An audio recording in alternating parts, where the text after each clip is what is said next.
Value of money is being diminished dramatically today. Property is one asset class that rides with it because it's the first line asset class, and everyone needs to live somewhere and so on. Welcome to the Wealth Strategy Secrets of the Ultra Wealthy podcast, where we help entrepreneurs like you exponentially build wealth through passive income to live a life of freedom and prosperity. Are you tired of paying too much in taxes, gambling your future on the stock market, and want to learn about hidden strategies for making your money work for you? And now your host, Dave Wolcott, serial entrepreneur and author of the best-selling book, The Holistic Wealth Strategy. Hey everyone, welcome to today's show on Wealth Strategy Secrets. We've got another great show for you today. Today we're joined by Emmanuel Daniel.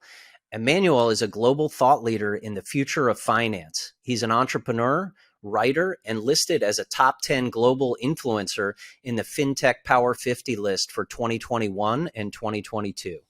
Much of Emmanuel's writings covers the future of finance with a special focus on how cryptocurrencies, blockchain, gaming, and other technologies are opening the door to new transactional opportunities. His next book, The Great Transition, The Personalization of Finance is Here, covers how the U.S. has shaped worldwide financial innovations. Emmanuel travels widely and has visited more than 100 countries and is working on his next book titled The Winning Civilization. Emmanuel, welcome to the show. Dave, thank you very much for having me on, and I'm looking forward to this conversation. Yeah, me too. I've really been looking forward to this conversation, having the chance to, read some of your materials and to hear you is really thought-provoking. So really appreciate your time today. I know the audience is going to love it. So why don't we start right off a little bit? I mean, before we jump into, there's really so much content in here to get into, but you have such an amazing background, and I know you travel a lot, which is a huge passion of mine as well, and it brings such different insights, right? Being in different countries and cultures, and how they're using money, how they're operating, all of those things. So kind of tell us how this passion really started for you. Well, Dave, I trained to be a lawyer, and on the first day of my job, I realized that this is exactly what I didn't want to be. And then I spent 10 years in the wilderness. I, spent a lot of time in management consulting, which gave me a front seat view of, helping businesses, keep up with the changes taking place on the technology front, on capital raising and stuff like that. And then at some point I said, there was this urge inside, and I don't come from a family that runs business, but I knew I had to do something of my own. It's like a beast that sort of wants to be let out. So in 1996, I started a very simple business called The Asian Banker. It started as a magazine, and I started it only because it gave me the right to go and sit in front of CEOs of banks right across the Asia Pacific region. And in 1996, and from that point onwards to right up to today, Asia has been at the forefront of wealth creation. We have economies that have grown at anything between 6 and 12% a year. In some cases unabated over many years. So I've had this amazing opportunity to witness for myself how wealth was being created, and absorbed into society, and how all of that changed entire countries. And of course the leading of those countries was China. I started an office in Beijing in 2000. And, it's been a front seat view of a country that joined the WTO and then just kept growing every year. And at first it was like 12% a year. And then it started to slow down to 10, to 8, to 5, and so on. Now, there are many things that are wrong with China right now. And I understand the country very, very well. But there are also many things that they've done right that it needs to be put in context. And then because I was spending a lot of time between Beijing, Singapore, which is where I'm from, and New York, I was able to sort of juxtapose these changes and what's similar and what's different between three very dynamic regions of the world. And this year, for last year in 2022, I spent more than 6 months in the US, launching my first book, The Great Transition. And I started to form opinions of what makes the U.S. different from the rest of the world. It's the country that has two things going for it, which is very, very important. One is the freedom of information, information as an asset, and because of information as an asset, it's a creator economy. It creates new ideas. It tests new ideas and pushes the frontier of innovation.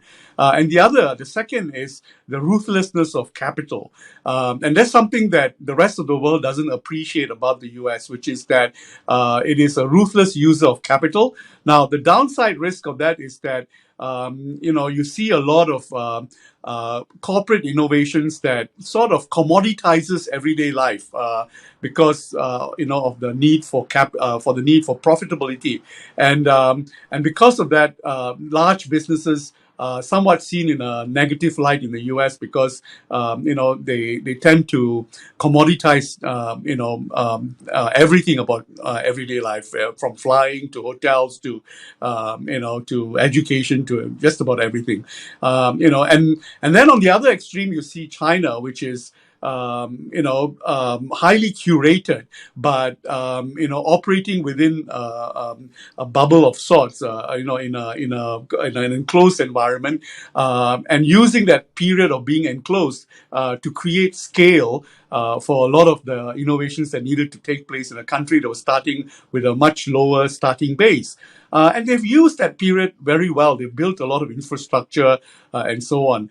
But then every country, every society goes through this phase of needing to get validated from the ground up.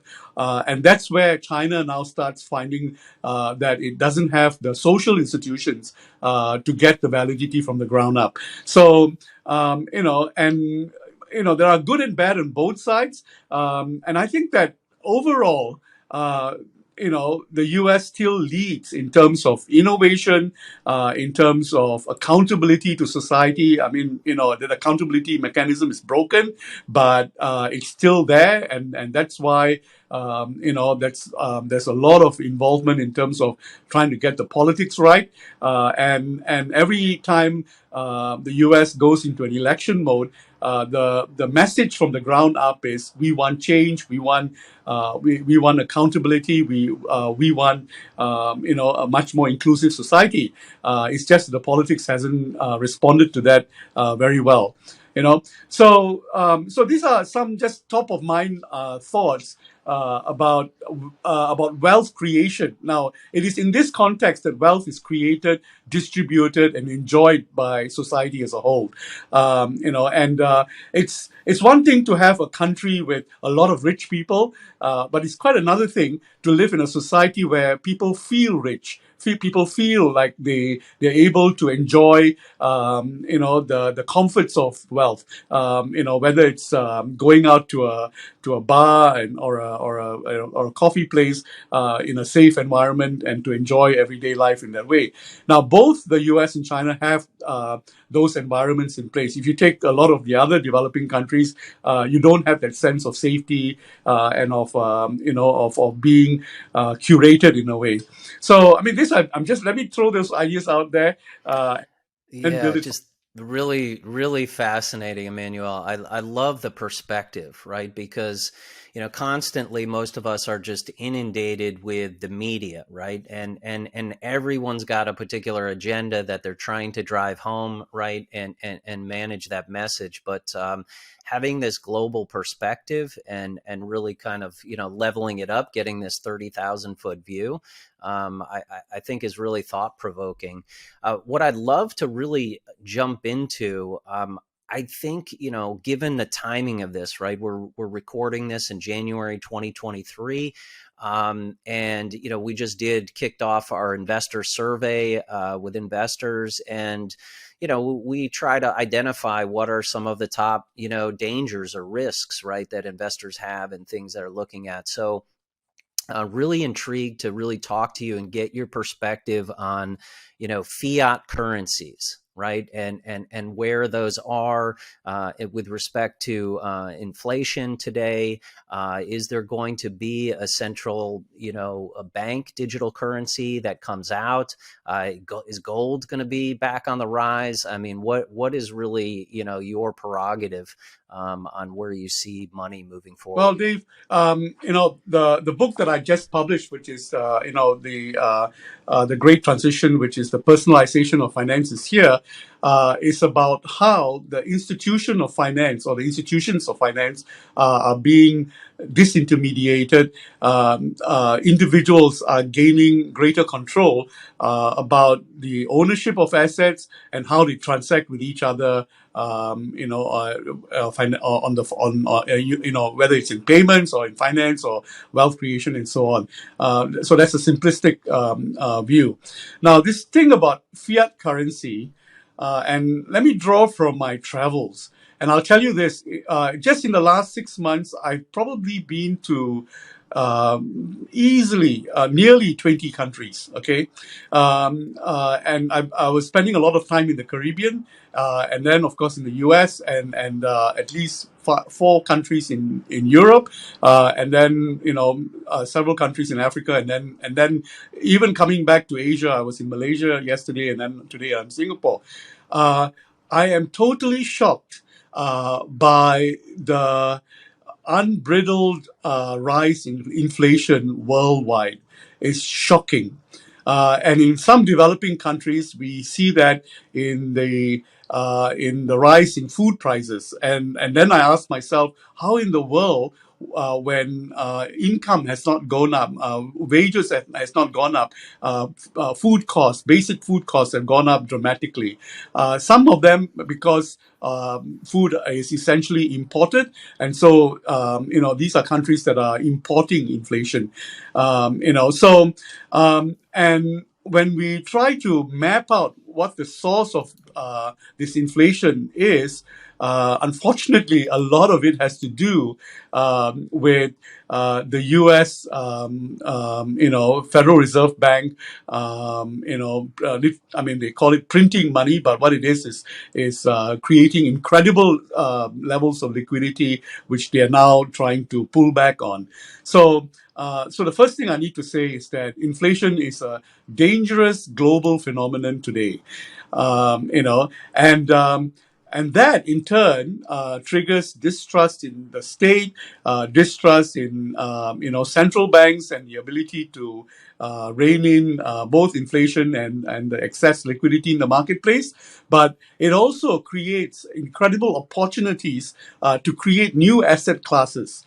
Already today, cryptocurrencies, especially Bitcoin and Ethereum, are asset classes alongside gold and property, even to be able to absorb this excess liquidity.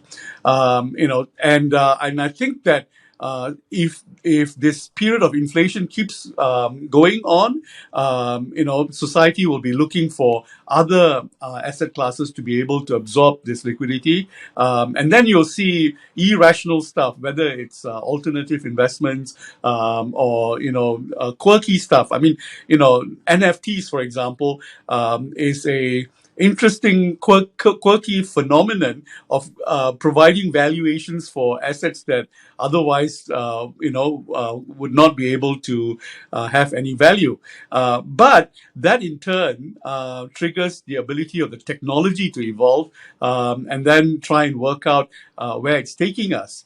And where it's taking us, so this knock-on effect, right, from inflation to from liquidity to inflation to asset creation, where it's taking us is that it's enhancing the networked world that we are getting into. And because a lot of the new assets being created are digital in essence, the ability to interact, to buy and sell, to share, are all on the digital platform. And when you think of NFTs, for example, all of it exists in the networked world. And the networked world has a new set of rules which are very different from the markets world that we exist right now. Now, in the second last chapter of my book, I actually borrow an idea from a Rand Corporation, thought leader called David Ronfeld, and this was in the 1990s. He said that society moves from one transition to another, and the transitions he talked about was society starts by being tribal, and then moves on to being institutional, and then moves on to being markets centric, and then moves on to become network. And to think that he came up with this paradigm in the 1990s when the most developed technology was the fax machine, and today as we see new new technologies just heralding the onset of the network economy. It's amazing that he was able to see this. So I borrowed his idea, and it is in the second last chapter of my book. And then when I tested his idea, and I said, then when we look at new asset classes like Bitcoin or cryptocurrencies, as an asset class, and then when we listen to what Warren Buffett or Charlie Munger says about how we should treat cryptos, they belong to the markets economy, the economy that we are in right now. And everything that they say about the markets economy is true. The way in which you value assets, whether they have an underlying value, whether they generate any real income, and all of that, the way in which we validate assets in the markets economy are true. We need to look at even the new asset classes being generated in the rules that they are familiar with. But there is, if you take David Ronfeld's transitions, there is a new set of rules being created in the network economy for which the Warren Buffetts of the world are not familiar with at the moment. And those rules are being created. We need to understand what those rules are. Now, the first element of the rules of the network world is the idea of identity. How do you and I validate each other? In the markets world, identity is validated by an institution that says you exist or do not exist because you are sitting on their platform, you have an account with them, and so on. But in the network world, you and I validate each other's existence through networking with other nodes who validate us. So, and Bitcoin and Ethereum operates on those functions, on those mechanics, which is they validate the participants through a network effect. And then comes the operating principles of the network effect, such as non-repudiation, information, supporting information like credit profiles, and so on, that determines the rules on that front. Now, the other thing I'm saying in the book is that it's very interesting that, and these are not even 30,000 feet views. They are actually street level views of how the banking industry has evolved since the end of the Bretton Woods era. Okay, 1971, when the U.S. Left the Bretton Woods mechanism and floated the value of the dollar. The banking industry has gone through a journey where at the end of the Bretton Woods era, if you look at the balance sheet of a bank, it is made up of real mortgages. And by 1984, when the first banking crisis took place, they call it the savings and loans crisis, or the mom and pop banks crisis.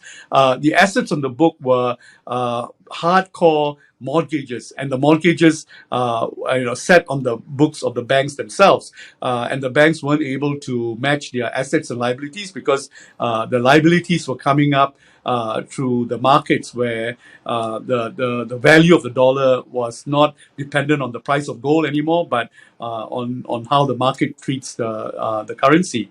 Now, over time, that journey took the banking industry through a markets crisis, and then through a derivatives crisis, and increasingly the derivatives are not supported by any underlying assets anymore. We are becoming increasingly ephemeral in the asset class that defines the banking industry or sits on the bank's balance sheet. In fact, in that process, banks started to hive off the mortgages they set on their books, sold them off, and then took on more mortgages. So they became more fee-based, dependent. So in the same way that the banking industry became increasingly ephemeral in their balance sheet, many businesses are becoming that way, and individuals are also becoming that way, meaning that the things that we value today are no longer hard assets. And even hard assets, we are coming to a point in the network world where a mortgage need not be a 30-year loan on a fixed property. It could be a lease. It could be a shared asset. It could be an asset that sits on the network. In other words, it doesn't even exist. And things like that. So we are in a transition. And the idea of asset and wealth is no longer hardcore assets, but something that we perceive to be of value. And so when we look at NFTs and what people are paying for on the NFT market, that's consistent with the transitions that are taking place today. So by the time the Gen Z comes into full bloom, what they consider to be assets are going to be very different from what the baby boomers were thinking of as assets. What if everything you thought you knew about investing was wrong? Would you like to create a wealth strategy like the top 1% have and get exclusive access to top private equity deals that provide downside protection, tax efficiency, predictable cash flow, and have a lucrative upside? Discover how with the Pantheon Advantage and join our investor club today at pantheoninvest.com. Yeah, interesting. So where do you see cryptocurrencies and let's just talk about, Bitcoin and Ethereum, right, as the, two, top drivers, right? Where do you see those heading in the next, 5 to 10 years? Cryptocurrencies as a function of the markets economy will be subject to the same rules as any other assets in the markets economy. They go up, they go down based on supply and demand, and also in the number of players there are in the marketplace. Gold, for example, is a fully developed asset class. Institutions are invested in it. Central banks are invested in it. Individuals are invested in it for a whole range of reasons, from jewelry to, gold bars in the vault. And cryptocurrencies will go through the same phases. So, just 2 years ago, U.S. institutions, corporations started including cryptocurrencies as part of their treasury assets. So they became a new investor class.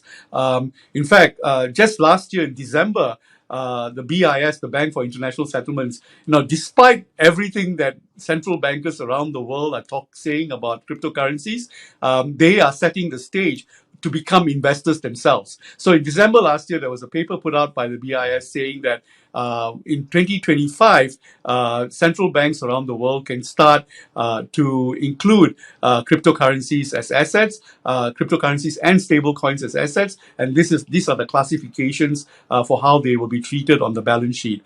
And the BIS recommendation is that no more than 2% of the balance sheet should be invested in cryptocurrencies. And someone did a calculation and said that's $3.5 trillion worldwide of central bank involvement in cryptocurrencies.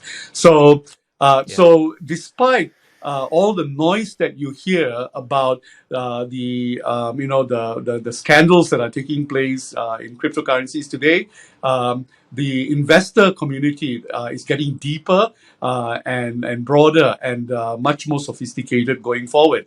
Now, I know that there are many detractors saying that cryptocurrencies are, bad. They are a distraction. They have no inherent value on themselves.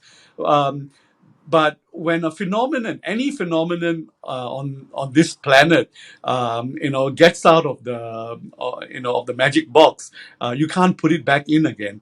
So it is here it is here forever. It's going to be part of human civilization, for the rest of humanity. So.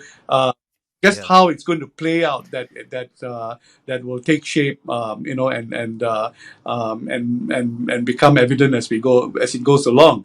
Now, the interesting thing about Bitcoin is that although it doesn't have utility of its own, it's a necessary token to interact and to exchange value and to activate a whole range of applications in the networked world. And of course you have supporting cryptos like Solana and Tezos and so on, which then enables, or rather even requires, something as basic as Bitcoin to be able to be used as a token of value for transactions. So it's not that it doesn't have a utility. The utility is just being created and put into shape, and all the rules by which Bitcoin will exist in the network world does not exist yet. It is in its formative years. And my own assessment is that, and I say this in the book, that there is no reason why Bitcoin, once it becomes fully functional as on a utility basis, would lose all the value that is generated today in order to become commonplace. A lot of the value that you see in cryptocurrencies today exists for two reasons. Firstly, there are whales in the equation who hoard large amounts of crypto and who dominate the game. And the second is that there is the economics of crypto is that it's only valuable if it goes up in price. But there is in the networked world, it's only valuable if it has a utility in the network, and so it's not a function of price, but it's a function of utility. So when we make that transition, we will start to see a totally different game being played, which is that even if the price of cryptos drop, it will become the token of transaction, the token of the language of the networked world. Fascinating. And how far do you see that into the future? I mean, are we talking a couple of years away, or is that, greater than 5 years? What do you think? I think that we are already there.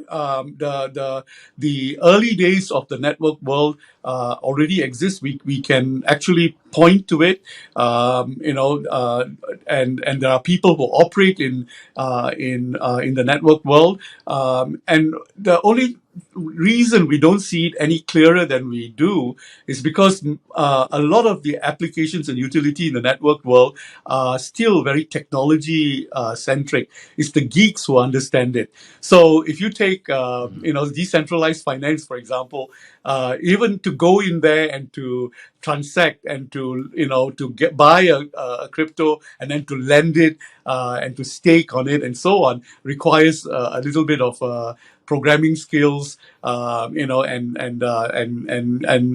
the way in which you look at how it functions has to have a technology background to it.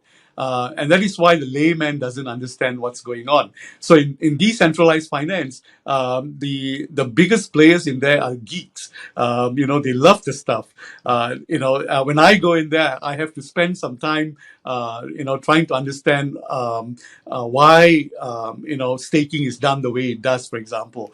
So now as these things become easier to understand, and the beauty of crypto is that for every crypto, you take Solana, for example, there are 300,000 programmers working on Solana worldwide, trying to create applications and make it easier to use.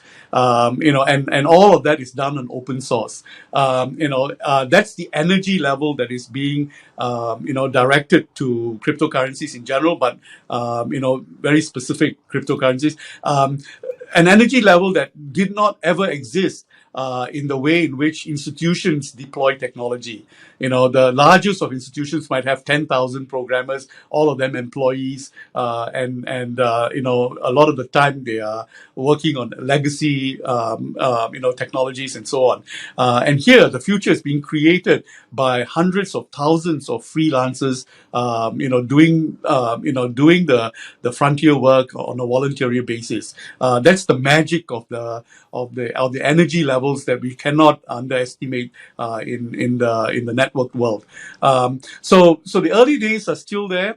Now, some of the governance issues or some of the bad actors that we see, and when you study history to see how new technologies were deployed over a 2,000-year period, every time a new technology came on, it was always the bad actors who got into the fray and tried to distort things. When the printing press was invented, the Gutenberg printing press, 1550s, one of the first, there were two major applications. One was Bibles, to print them in very beautiful books and so on. And the second was pornography, and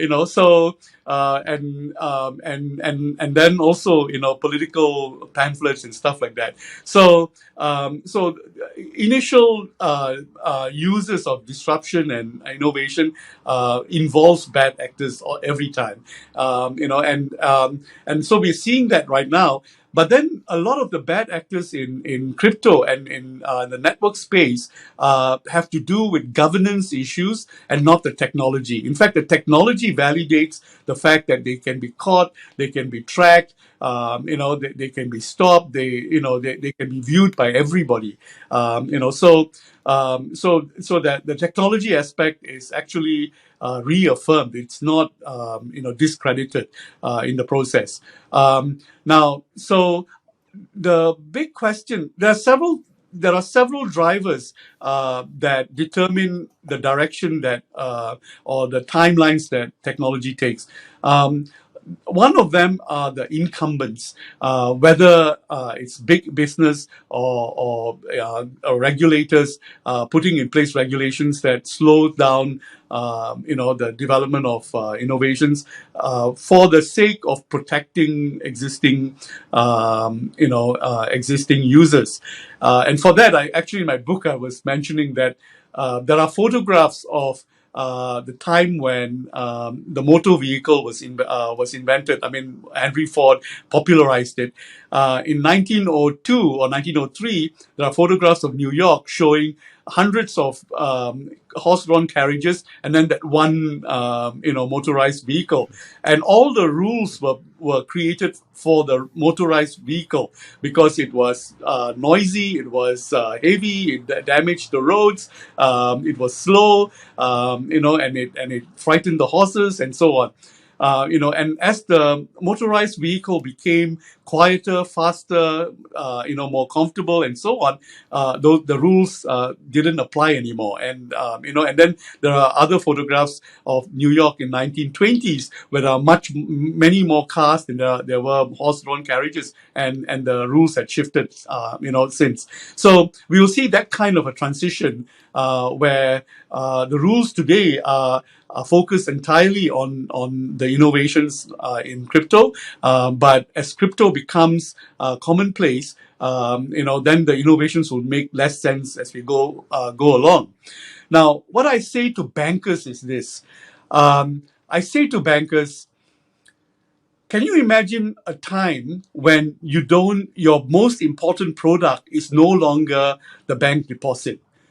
And bankers cannot imagine such a day. And I say to them, can you imagine a day when every bank issues its own stable coin and competes with each other to make their own stable coins the de facto or the preferred token for currency on the net in the network world? They can't see it, but that transition has already started. Because when you look at what banks pay for deposit accounts, they pay terrible. They pay pittance, and they have got excess deposits, which they then use to trade on their own books, make a lot of profits, and still don't pass on any of that to the depositor. At the same time, because of a need to transact in the digital world, digital wallets have become incredibly as powerful as deposits today. In fact, if a bank doesn't plug into a digital wallet in many countries, you don't see this very much or very clearly in the US at the moment, but there are many countries around the world where ride-hailing companies have got digital wallets. In other words, people prefer putting their money into ride-hailing company digital wallets than into bank deposits, because these ride-hailing companies enable them to connect with a whole range of lifestyle needs, restaurants, daily payments, and all of that. You see this a lot in China. You see this in Southeast Asia. You see this today in India, and some of it in Africa, because in Africa, payments has been reduced to its essential, which is payments is nothing more than information transacting between two devices. And so without a need of a bank, your mobile phone is a bank, and the other guy's mobile phone is a bank, and you pay each other. That's how simple payments has become. When I promote this as an idea to my American friends, they say, no, we are happy with our credit card system, not realizing that in a credit card system, you've got easily about 5 to 6 beneficiaries at the back end who participate in the processing and then who also need to be paid, which means that the cost of transaction is actually very high, and a lot of people in the payments industry do not realize how expensive a credit card transaction is, and the Africans have reduced it to almost nothing. So digital wallets are growing. I have numbers in my book about how fast it's growing. It's in the hundreds of billions of dollars, and they stand alongside bank deposits. And then the next iteration is where cryptos or stable coins are actually digital wallets that function in the network space. So that transition is well on its way. Now, question of how quickly will that take place? That's dependent on how quickly will the utilities in the network space be created. That we need to use them. We become dependent on them for everything from gaming to education to healthcare. That the value of operating in the network space helps us to generate a lot more value for ourselves. Healthcare, for example, if you had data on how many other people suffer the same symptoms as you do, you're able to form a view, and even discuss remedies and so on. So I'm just giving a very simple example, but there's a whole range of utilities that exist in the net that potentially will exist in the network world that will speed the process. I would say Sure. it could be as short as 5 years. And as long as 10 years. I think I would give that range, 5 to 10 years, for some of the realities Yeah. to come. Emmanuel, and what would be your prerogative on actually central bank digital currencies? Oh, I am not. I am the one person in the whole world who's saying this. Okay, and I say it with full conviction because I have met with several central bank governors of countries that have implemented central bank digital currencies to be able to say that it is a distraction and it will fade away. In Interesting. in favor of some form of a stable coin alternative. Um, now, uh, um, I myself, because I'm familiar with the people at the Bank for International Settlements and the governors of several countries, um, was just surprised at the level of faith that central bankers around the world, including the U.S. and Canada, had on central bank digital currencies as a must-have, functioning model, and there are a number of reasons why central bank digital currencies will fail. Firstly, it will not be able to keep up with the speed and intensity of the innovations taking place in crypto and stablecoins. Okay, just cannot keep up. In fact, right now, China and a couple of the European countries that have central bank digital currency type models, they are spending more of their time trying to keep up with the new rules of cryptocurrencies as they become available, and try to incorporate that into central bank digital currency. So every time central bank digital currency announces an innovation, all they're doing is just keeping up with something that's already happened in cryptocurrencies and in stable coins. Secondly, many central bankers seem to negate the distrust that society has on them.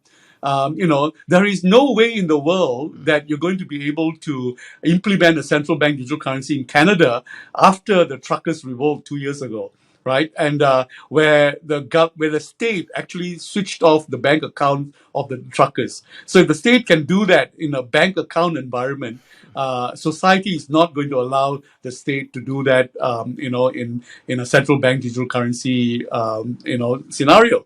Yeah. The distrust of the state is so entrenched that, and when Janet Yellen, who was a governor before and now Treasury Secretary, promotes the idea of central bank digital currencies, I'm asking, doesn't she have a feel of the ground? What people actually think that you can actually get away with putting out at a CBDC. So I'm just curious that the central bankers have that kind of faith. And then the BIS, as I mentioned earlier in this conversation, put out this paper saying that they are creating the infrastructure for central banks to accumulate cryptocurrencies on their balance sheet from 2025. So to me, that's a step backwards for them with this, which is to say, look, if central bank digital currencies don't work, let's be invested in the alternative so that we don't get waylaid, or we don't lose our momentum on this. So I think that in all likelihood, the best bet for central banks is to allow the energy that is being released in cryptocurrencies and stable coins to lead them where they want to go. And they've already, if you look at the BIS paper, they've already identified what they need to look at when it comes to stable coins: the balance sheet, the governance structure, the algorithms, and if a stable coin is driven by algorithm rather than by a balance sheet, then there's a discount mechanism in place, and so on. So they get it. They are nobody's fools. They understand where Yeah. crypto and stable coin is taking them. Yeah, makes sense. Such an interesting debate going on, but that's great perspective on that. Emmanuel, If you could give our listeners just one piece of advice about how they could accelerate their wealth trajectory, what would it be? The single biggest challenge in accelerating wealth trajectories today is in fighting off inflation or the impact of inflation on assets. If you collect cash, it's very easy to see that, which is, in 3 years' time, $1,000 is no longer going to be $1,000. If you accumulate cash and then you invest in property, it then depends on what utility the property has. If it is in a grade A city, it will not. It will always, float with the flood, float with the tide. Although the value of money is being diminished dramatically today, property is one asset class that rides with it because it's the first line asset class, and everyone needs to live somewhere and so on. And then comes all the other asset classes, and the ability to absorb inflation. And actually, from what I'm seeing, because I visit all the different countries, some countries are better at protecting their economy from inflation than others. I'd say that the US overall ecosystem has almost zero protection. But at the same time, it's also the economy that has a myriad of different asset classes that are alternatives. So, for example, securities is an inflation absorber. And when we see valuations in securities going 70x and 80x, it's nothing to do with the underlying asset or the ability of the business to generate the income. It's an inflation absorber. And the only thing about the U.S. and securities market is that it's got correction mechanisms that are brutal. So every 5 to 10 years, there's a correction, and if you're riding it when it goes up, you can survive the correction. But if you enter the market on the high, you're going to be in deep trouble. So the buy low, sell high thing is a sensible it's a sensible way to look at that. And then comes the new asset classes.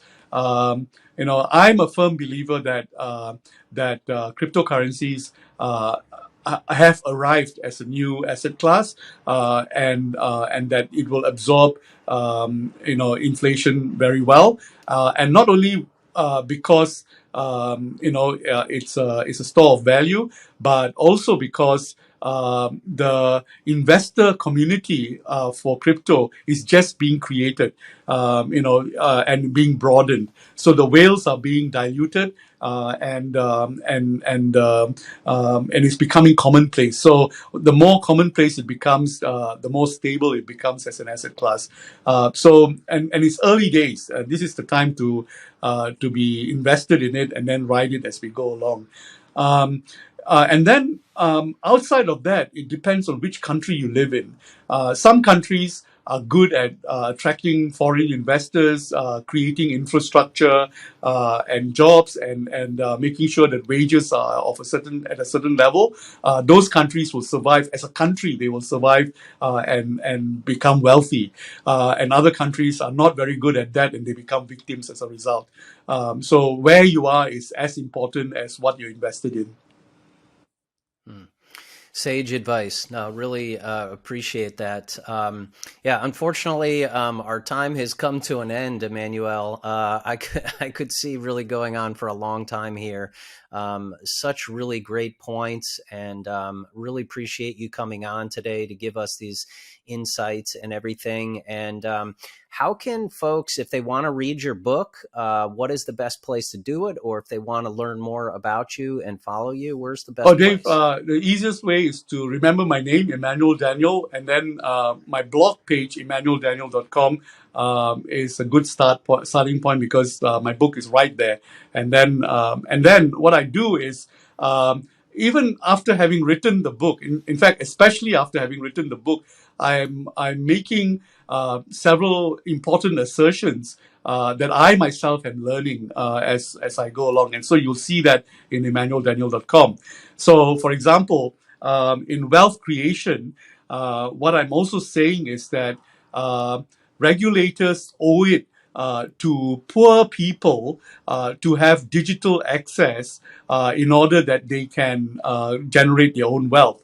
Not allowing people like for example, in some countries, cryptocurrency investments is only allowed for high net worth individuals to be invested in. That's cruel. Because if you don't let ordinary people be invested in any asset class, you are effectively not allowing them to ride inflation, absorb inflation, and capture it in new asset classes that even regulators don't understand. So these are some of the assertions that I'm making on my blog page. So please, and I'll be very happy to hear from anyone who even disagrees with me, so that I can sharpen my ideas further. Yeah, I look forward to checking that out. So we will definitely put some comments there in the show notes. Again, emmanueldaniel.com. But we'll put all those links in so you guys can check it out. And Emmanuel, thanks again. Really grateful for the opportunity to connect today. Thanks, Dave, for the opportunity as well and for the conversation.